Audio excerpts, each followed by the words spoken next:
Em 2015, um dos grandes avanços da cidadania econômica completa 25 anos, o Código de Defesa do Consumidor. Mas o que mudou no nosso comportamento e direitos e como se alteraram as formas de consumo? Vieram as compras virtuais, o dinheiro ficou eletrônico na forma de cartões de débito e crédito e as empresas monitoram nossas formas e gostos de consumo.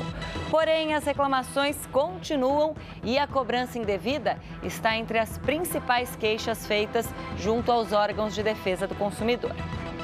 Ao voltar para casa depois das férias de fim de ano, Fabiana levou um susto com o valor da conta de luz. Isso é absurdo porque eu nunca consumi mais de R$30. Tem meses que nem vem conta porque eu moro sozinha. E o que você espera que aconteça?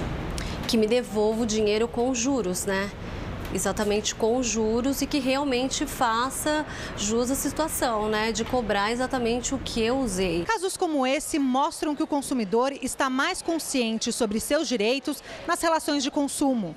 Mas mesmo depois de 25 anos da criação do Código de Defesa do Consumidor, ainda há normas pouco cumpridas pelas empresas. Só no primeiro semestre do ano passado, foram quase 500 mil de reclamações por cobrança indevida de empresas, segundo o Sistema Nacional de Informação de Defesa do Consumidor. A lei estabelece que o consumidor cobrado a mais tem o direito de receber em dobro o que pagou, com correção monetária e juros, a não ser que a empresa justifique o engano. Essa parte de telefonia móvel, de TV a cabo também, às vezes te vendem um pacote, quando você vai receber outro pacote não é equivalente. A gente comprou o produto veio danificado, demorou mais de 45 dias para fazer a troca do produto e quando mandaram errado ainda e demorou mais 35 dias para trocar novamente. Os setores com mais reclamações são telecomunicação, energia, bancário, automotivo e compras online. Para debater sobre o consumo consciente e os direitos do consumidor, convidamos a advogada Maria Inês Dolce, supervisora institucional da Associação de Consumidores Proteste, e o educador financeiro Mauro Calil. Uma boa tarde para os dois. Boa tarde, obrigada pela uma presença. satisfação. Maria Inês, qual foi a principal mudança no perfil do consumidor de 25 anos para agora? Olha, foram muitas. O consumidor hoje ele tem uma consciência maior a respeito do que ele deseja comprar, ele procura mais, ele tem uma gama muito grande de produtos e serviços. Agora, é lógico que nem sempre ele sabe quais são os direitos e há setores muito resistentes, como nós pudemos ver a partir das reclamações, que ainda desrespeitam o consumidor. Então, em alguns setores, falta muita transparência. Né? Principalmente na área financeira, onde os produtos são muito diversificados, bastante complexos e o consumidor tem dificuldade de entender, além disso, atrelado ao crédito irresponsável de muitas instituições ao conceder o crédito para o consumidor. Mauro, qual foi o papel do Código do Consumidor nessa mudança do perfil dos consumidores? Olha, eu acredito que o Código de Defesa do Consumidor, em primeiríssimo lugar, ele trouxe uma sofisticação na oferta, né, por você ter que obedecer uma nova lei que não existia. Então, existia antes dele só uma preocupação de marketing. Eu vou tratar bem meu consumidor para fidelizá-lo. E isso passou a virou uma obrigação para todo mundo, né? E essa sofisticação da oferta, aliado à consciência que os meios de comunicação levaram para o consumidor, acabou conduzindo a uma conscientização de que quem paga é quem manda, né? Na pesquisa mostrada, né, dos 5 setores que mais têm reclamação, 3 deles têm agências reguladoras, né, em si. Então, telecomunicações, energia elétrica e, no caso, o setor financeiro, como ela falou, que tem o Banco Central, que é, entre aspas, a agência reguladora. O que eu vejo nesse aspecto é que esses setores, eles se preocupam simplesmente em cumprir a lei no limite mínimo dela. Eu estou cumprindo a lei, então pouco importa o consumidor. E quem é mais atento? A mulher ou o homem? Ou é difícil fazer essa distinção? Olha, hoje, tanto o homem como a mulher, né, tem uma participação muito grande, muito intensa nas relações de consumo. Procuram produtos, serviços, principalmente os online, né? No Brasil, nós estamos aí explodindo com as compras online, mas o que realmente acontece é que aqueles que deveriam estar cuidando do consumidor são os que menos atenção acabam dando, né? Eles, ao cumprir o papel deles de editar normas, eles descumprem nas punições. Então, quando o Mauro falou das agências reguladoras, elas têm ali basicamente uma função, assim, que tem que acompanhar de forma frequente. A função delas é fiscalizar o setor, punir as empresas, fazer com que elas cumpram. Agora, da forma como hoje as agências procedem, fica muito difícil das empresas respeitarem o consumidor, como, por exemplo, a área de telefonia, que hoje nós temos aí, ela é o número 1 de reclamações, né? Está ali no ranking de reclamações de todas as entidades de defesa do consumidor. Agora, elas ficam sem punição, oferecem serviços, produtos dos mais diversificados e acabam tendo reclamações dos consumidores que não entendem o que estão adquirindo. Agora, a boa notícia, apesar das grandes reclamações na área de telefonia, é que nós temos um novo regulamento na área de telefonia que obriga agora as empresas, as grandes empresas, não as menores, a colocar no site o perfil do consumidor, o contrato que ele tem, o plano que ele adquiriu, as ligações telefônicas gravadas ali para download. Então, se percebe que, nesses 25 anos, a evolução vem acontecendo em áreas maiores, onde as agências estão de forma muito tímida, mas hoje o homem e a mulher e crianças, né, também já estão aprendendo a lidar com essa questão da compra, do produto, estão mais atentos e reivindicando os direitos. Bom, já que a Marinês e você também, Mauro, falaram do papel das empresas, que muitas delas, apesar das agências reguladoras, ainda continuam sem cumprir o que está previsto pelo Código de Defesa do Consumidor, apesar desses problemas que já existem, é hoje uma preocupação das empresas estabelecer uma relação melhor com o consumidor? Acredito que sim. Na verdade, eu falei dos bancos, né? Um setor que eu estou muito ligado, enfim, envolvido. Eu vejo que bancos menores, inclusive, ganham muito espaço justamente por conta de atender melhor os seus clientes, né? De ter realmente, não só na propaganda, né, mas um atendimento mais personalizado, onde você realmente liga para o seu gerente de relacionamento e fala com a pessoa que conhece a sua vida, às vezes conhece até as suas necessidades familiares e pessoais em relação a dinheiro, a investimento, a empréstimos, etc., né?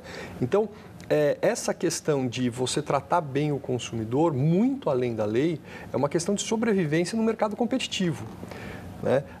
Obviamente que empresas gigantescas demoram muito para perceber isso e por isso que empresas menores acabam ganhando espaço da concorrência. Aqueles sites em que as pessoas podem fazer reclamações das empresas, eles também interferem nessa nova postura das empresas com relação ao tratamento ao consumidor? Olha, hoje essas empresas que recebem as reclamações online, elas não dão o devido tratamento, porque elas recebem a reclamação, as empresas estão ali tentando dar uma solução para o problema do consumidor, mas quando não há um registro, um protocolo junto às entidades de defesa do consumidor, você pode ter o seu problema resolvido individualmente, mas uma coletividade pode estar sendo também prejudicada. Então, há necessidade de registrar as reclamações nos órgãos de defesa do consumidor justamente para que elas sejam forçadas, as empresas, a mudar a postura, a melhorar a qualidade do produto, a oferta, porque hoje as ofertas são inúmeras, né? Então, o consumidor tem opções das mais diversas e acaba não entendendo. Muitas vezes as propagandas elas são direcionadas para um público que não tem um certo discernimento e, portanto, acaba contratando sem saber exatamente o que está sendo oferecido e, portanto, acaba sendo lesado, vamos dizer assim, né? E as redes sociais, elas também têm um papel nesse estreitamento de relação com o consumidor? As redes sociais é um fenômeno interessante, né? Porque na época, 25 anos atrás, nem internet, né, existia aqui no Brasil, era algo realmente muito primitivo, vamos dizer assim, era praticamente inacessível, né? Aí veio a internet, vieram as redes sociais, né? E hoje você faz um escândalo pelas redes sociais, né? Enfim, e obviamente que você não deve começar pelo escândalo, né? Você deve realmente ir pelos caminhos normais, naturais, etc. Então, primeiro com a empresa, depois com as associações. Isso, tentar ter o seu problema resolvido, mas as redes sociais também são um caminho para isso. Um ponto que eu acho que o Código de Defesa do Consumidor mudou drasticamente foi a questão da propaganda, né? Porque no mundo da propaganda tudo é bonito, tudo é lindo, né? Então, a sua roupa sempre fica mais branca, né? A sua viagem é sempre perfeita, tudo é maravilhoso, né? E essa questão de você promover, né? Divulgar, você tem que entregar. Essa eu acho que foi uma mudança enorme, tá? Que acabou até incentivando o consumo. Porque fala assim, pô, eu gostei daquele produto e antes tinha um sentimento de, será que é aquilo mesmo? Ali tem, sabe, tem alguma pegadinha. E agora você vê, pelo menos no caso das grandes empresas, a propaganda sendo respeitada. Quando não se entrega o que se promete, é um desrespeito. E olha, falando em desrespeito, você já se sentiu desrespeitado em uma loja por funcionários ou comerciantes? Se a resposta é sim, saiba que não está sozinho. As reclamações por constrangimento, aquelas em que o cliente é exposto a situações embaraçosas e até preconceito, aumentaram no ano passado. Uma fivela de cinto impediu que Camila entrasse no banco para depositar um cheque. A porta giratória travou com sua passagem e, depois de tirar tudo da bolsa, o segurança da instituição pediu que ela levantasse a blusa. E eu me recusei, porque eu não sou obrigada a levantar a minha blusa na porta do banco ou retirar o cinto da minha calça para satisfazer o segurança. Sem conseguir entrar na agência, bastante irritada, ela desistiu do depósito. O sentimento era um só. A gente se sente humilhada, constrangida, tem outras pessoas na fila esperando. E eu acho que esperando até que aconteça com elas. O Código de Defesa do Consumidor completa 25 anos. Apesar dos avanços, há um caminho longo pela frente para que o consumidor possa realmente se sentir protegido. As queixas por constrangimento, por exemplo, ocuparam o 3º lugar no ranking de reclamações de 2014, perdendo apenas para produto não entregue e cobrança indevida. Para este advogado, os avanços do Código são evidentes e há muito a comemorar.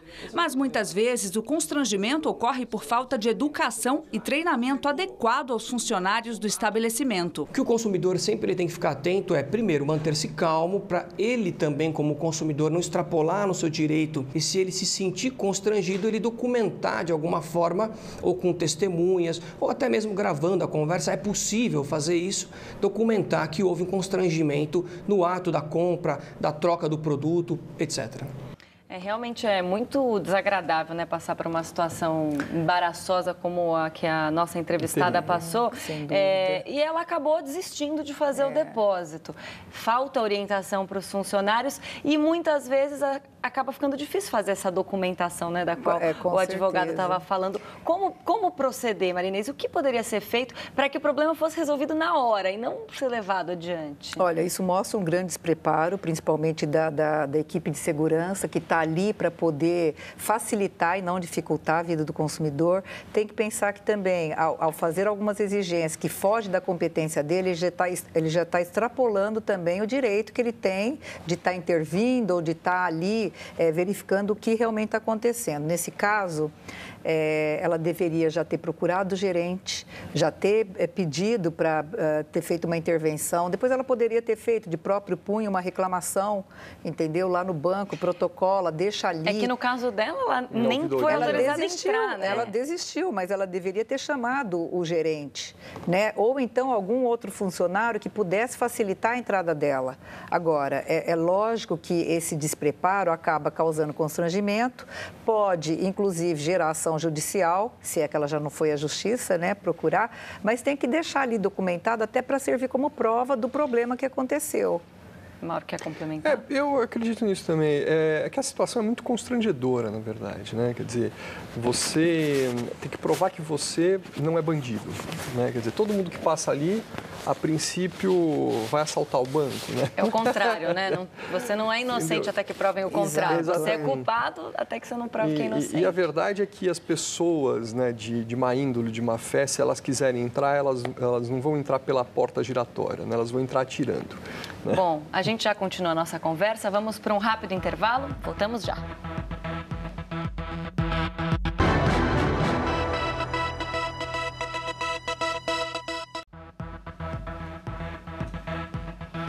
Já estamos de volta com o JC Debate. Hoje falamos sobre o consumo consciente e os direitos do consumidor com Maria Inês Dolce, da Proteste, e com o educador financeiro Mauro Calil. E a lei garante ao consumidor comprar produtos e serviços pelo valor anunciado, mesmo que tenha sido um erro na empresa. Mas nem todo consumidor briga por esse direito.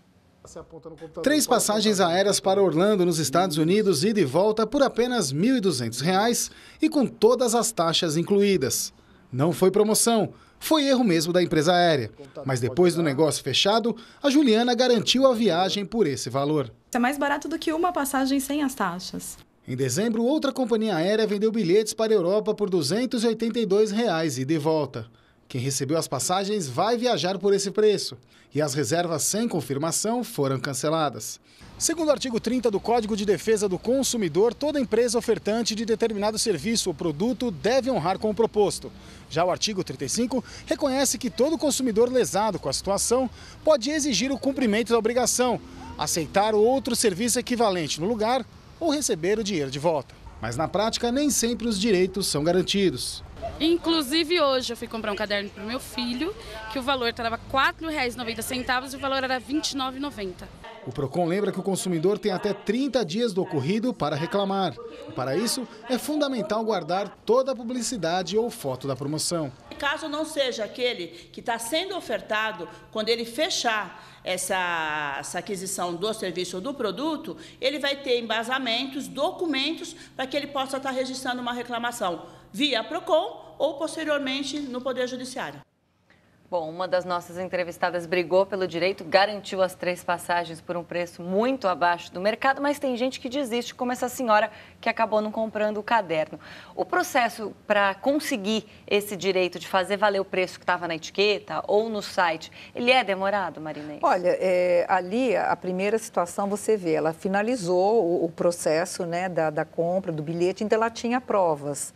Os outros que não conseguiram finalizar, não conseguiram, evidentemente. Então, isso demonstra que a prova é tudo. No caso da segunda, que acabou não lutando pelo direito do caderno, percebe-se que ela também não sabia de que forma proceder. Então, a melhor coisa hoje todo mundo tem celular, tira foto, entendeu? Guarda a foto, chama o gerente, vai falar, chama alguém da loja, tenta resolver, mostra que esse é um direito. Se o preço está ali errado, eles vão ter que, depois ver isso, mas eles vão ter que manter o valor que o consumidor está visualizando ali é o que ele vai pagar. Isso acontece muito também em supermercados, por isso tem que ir com tempo, acompanhar o que está sendo cobrado, para que não haja qualquer tipo de problema. Agora, qualquer preço que seja cobrado, ele tem que ser mantido, seja acima ou abaixo, vai ter que manter o preço daquela oferta. Mesmo sendo acima, então? Mesmo sendo acima, porque se o consumidor ele vê que o preço é aquele e não houve um outro preço, né, e depois houve algum erro, é lógico que a loja não vai dizer que ela errou para cima, mas se o consumidor tiver como provar que houve um erro para cima e havia um outro inferior, tem que manter o inferior. Agora, se não tem como provar, vai ter que pagar aquele preço a mais. A Maria Inês lembrou de um ponto importante, que é a pesquisa, né? O consumidor de hoje, ele está mais disposto a comparar preços para fazer o melhor negócio? Nem sempre, né? O aumento da renda, né, e o acesso ao crédito deixou o consumidor um pouco mais vulnerável ao impulso. E isso é evidente. Tá? Então, agora, com o aperto orçamentário, as pessoas voltaram a pesquisar um pouco mais, mas antes não. Eu diria que até 2 anos atrás isso era clássico. A pessoa olhava, via que a parcela cabia no bolso, não era nem eu tenho dinheiro para comprar, parcela cabia no bolso, saía comprando. E aí nós tivemos casos de sobreendividamento, gente comprometendo 60%, 80% da renda individual, às vezes até familiar, em parcelamentos, e isso foi terrível. E o que mostrou aqui nessa matéria é aquilo que a gente estava falando, né? Quer dizer, o que é aquilo que você anuncia, você tem que cumprir. Né? Quisera eu que o Código de Defesa do Consumidor evoluísse para um Código de Defesa do Eleitor. Né? Então, o que você promete tem que ser cumprido. Tem que ser cumprido. Agora, nessa questão do crédito fácil, o que se percebe também é que a facilidade é muito grande junto às instituições financeiras. Então, hoje, o consumidor ele não precisa ir ali solicitar um empréstimo, né? É muito fácil, ele vai no caixa eletrônico. Então, o consumidor, às vezes, ele se endivida porque ele não entende, ele não percebe o que está sendo ofertado. Ele não vê as consequências daquele empréstimo. E uma outra questão é que, pela facilidade, ele acaba se endividando. E também a falta dos bancos, a maioria das vezes, não observar o perfil daquele consumidor, o gasto. Então, hoje nós temos ainda muitos consumidores endividados, com comprometimento de renda, às vezes até total. Muito. Né? E isso leva a uma outra situação, né? Uma situação em que ele vai colocar em risco toda a família dele, a saúde dele, porque, lógico, os problemas psicológicos, eles vêm, né, a partir desses endividamentos. Então, eu acredito assim, que nesses 25 anos do Código, nós temos que trabalhar um pouco a educação para o consumo. Né? Hoje nós temos classe social que está adquirindo mais, né, produtos, serviços, mas que precisam entender a complexidade desses produtos e as consequências de estar gastando além da sua renda. Por isso que é importante começar nas escolas, desde cedo, preparar essas crianças para saber se planejar, gastar, escolher, comparar e realmente observar se precisam ou não adquirir aquele produto. Tem um outro aspecto bem lembrado aqui, que foi o seguinte, muitas instituições financeiras não se importam com o nível de endividamento que o indivíduo já tem, né? E simplesmente colocam. Aliado a isso, existem metas a serem cumpridas pela aquela pessoa que está na linha de frente, né? Pelo gerente do banco. Né? Então, o gerente do banco ele tem metas para serem cumpridas de empréstimo, né? de colocar dinheiro, porque, obviamente, o banco vive disso, de emprestar dinheiro e receber juros. E isso, muitas vezes, né, é vendido como, olha, aqui você tem dinheiro fácil, etc. O rotativo do cartão de crédito, o cheque especial, todas essas linhas que são abertas muito facilmente, né, contribuem para essa situação. A Marinêi já tocou no ponto das compras online, que também fica aquela compra um clique, né? Às vezes você comprou e quase que nem percebeu. A tendência é de aumento ou ainda existem alguns produtos que as pessoas resistem ainda em comprar na internet? Olha, hoje é bastante fácil, lógico, né? O que tem que se observar é se as empresas realmente elas estão vendendo o que elas estão ofertando, se elas estão cumprindo.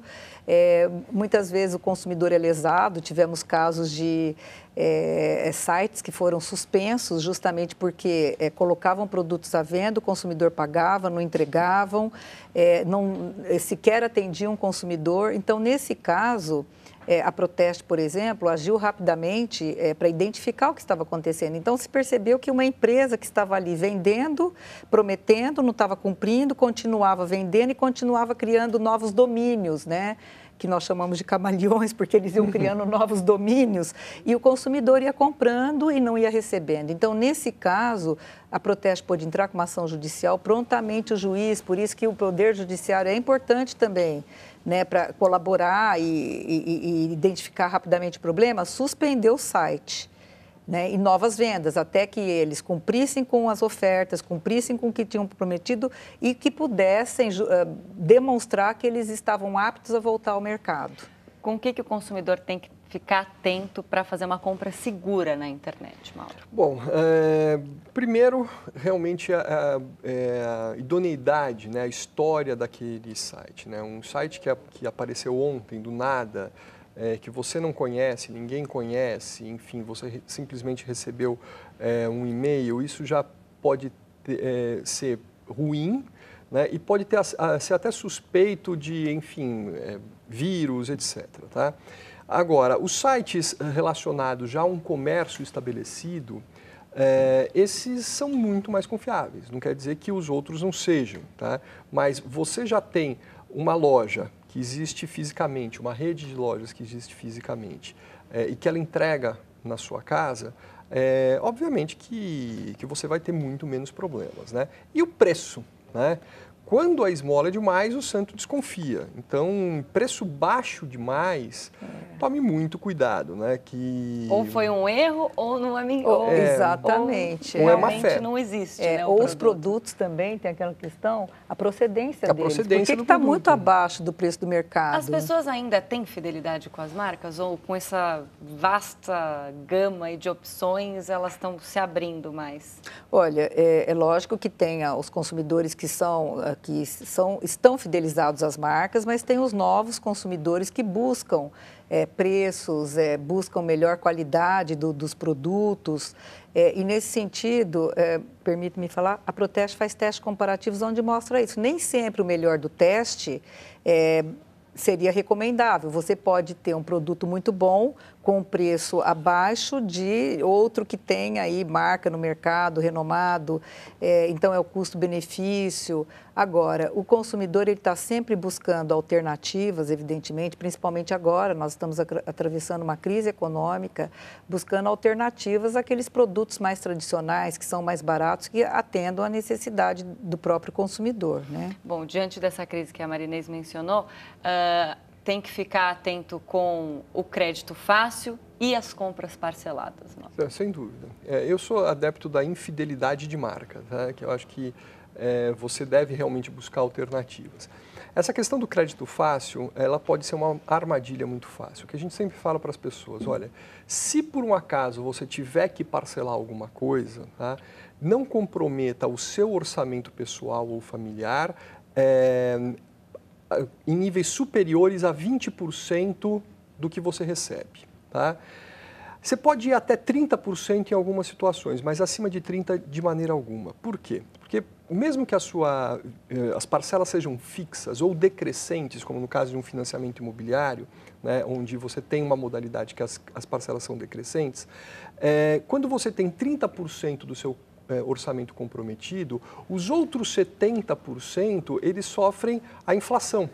Então, quer dizer, a compra do supermercado, ela pode ser parcelada a primeira vez, mas no segundo mês você já anula, né? A escola, você não consegue parcelar o IPTU, IPVA, etc. Quer dizer, você vai somando tudo isso, né? A conta de luz que sempre chega um certo momento em que a inflação atravessa os 70%. Tem que ficar atento com as contas fixas também, né? Marinês, professor Mauro, muito obrigada pela presença dos dois. Nós chegamos ao final desta edição do JC Debate. Mais informações sobre o Brasil e o mundo você encontra no cemais.com.br/jornalismo. Você pode assistir a reprise do programa de segunda a sexta-feira, às 7 horas da manhã. E à 1 da tarde voltamos com uma nova edição do JC Debate. Até lá!